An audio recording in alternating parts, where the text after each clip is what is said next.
Hello, my friends. This is The Art of Prepping. Today, we're talking about strategies to well-being. And there's a lot of them out there to choose from. I've just chosen 10 to talk about today. When I talk to a lot of people in the preparedness communities, it's not that everyone is unhealthy. It's just that there's a lot of people unhealthy. A lot of people that could have much improvement, and including myself. I'm always trying to improve as well. But here are 10 strategies or tips, if you will, to becoming a little more healthy. And just overall to minimize the potential for harm. So first off here is to minimize exposure to risk factors. And this includes smoking, doing drugs, not only just illegal drugs, but also prescription drugs. If you can get off of those safely, it's always going to be beneficial. Also to avoid excessive alcohol intake or consumption. That's a big one. But one thing that people just constantly minimize in terms of the actual harmful potential is doing things that are dangerous, basically doing things that are risky in terms of physical behavior. I mean, I know people that drive a motorcycle without a helmet, or they're on a four-wheeler without a helmet or any safety equipment.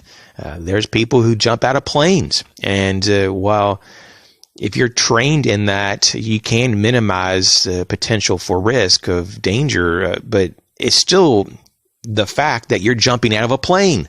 So there are some things that you really want to not do unless you just have to, because they put you at a higher risk. And that's just the fact.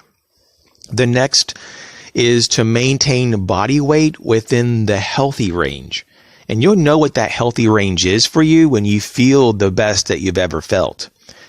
Obesity is linked to cancer. Now, you're going to probably say, well, at least someone's going to say, everything is linked to cancer. And that's not true at all. But definitely excessive fat in the body is not good for you. We definitely need fat, and fat inherently is not a bad thing. But too much of it is a bad thing. The next is to practice regular deep breathing.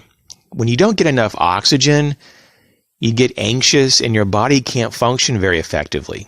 So for those who are always wound up and stressed out, or they look intense, ask them to deep breathe a few times. Even 3 or 4 deep breaths can be enough to really settle a person down and to get that oxygen in the body, and they won't feel so anxious. So that's something that you should probably do throughout the day, is to practice regular deep breathing. The next is to stay physically active. A sedentary lifestyle is also linked to cancer. Okay, this is something that also has other benefits is when you're active, and that's to include more muscle tone, more endurance, and so forth. But it's just very common sense that when you're not very physically active, you can pull muscles easier. You just have a whole host of problems. The next is to eat and drink more vegetables.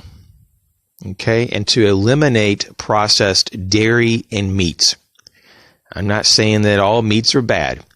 I'm just saying that when you have processed dairy and meats, there's a lot of stuff in those, a lot of preservatives that really don't benefit the body.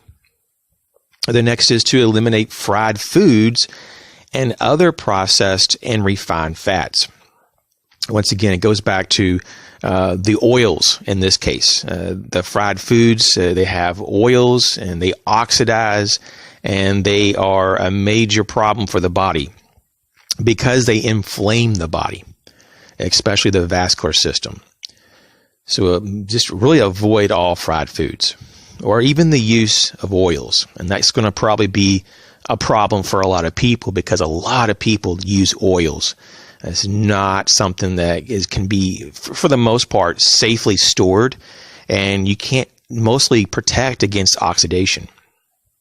The next is to reduce caloric intake, and especially with refined flour and sugar. And we've talked about recently about gluten and the dangers of gluten.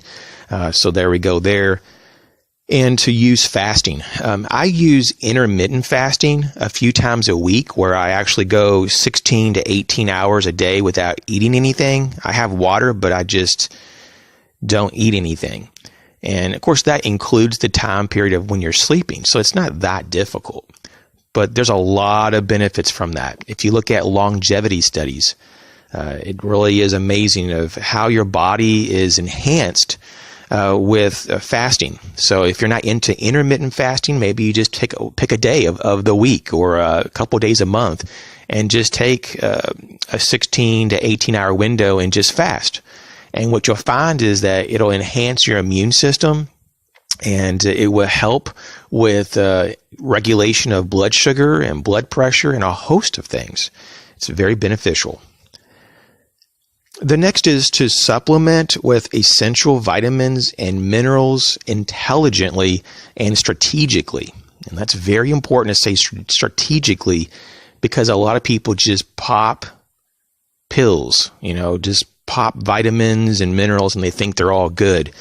But as we've talked about in the past, about phytates and gluten, that if you consume your supplements or certain supplements with those foods that have phytates or gluten, you may not get any benefit from those supplements because they can't be absorbed. So you have to be very careful about how and when you take your supplements. The next is use relaxation techniques, including massage and various emotional and spiritual strategies. And you also want to be very mindful of your sleep. Some people say, well, you have to have 8 hours of sleep every night or else. Some people are actually built differently than others. It's just the fact. Some people need 9 hours and then other people only need 5 or 6, So, how much you need. You don't probably need to be told this. But a lot of people like to stay up late or they get up super early and they don't allow themselves to feel rested. There's a lot of problems there. There's tons of studies that show that here, at least in America, most people are probably sleep deficient. Okay, so we are now at the very last strategy, and it is one of a spiritual nature, and it is to leverage your spirituality through prayer and meditation, and to have a relationship with whatever you consider your higher power or God. A lot of people like to call it different things.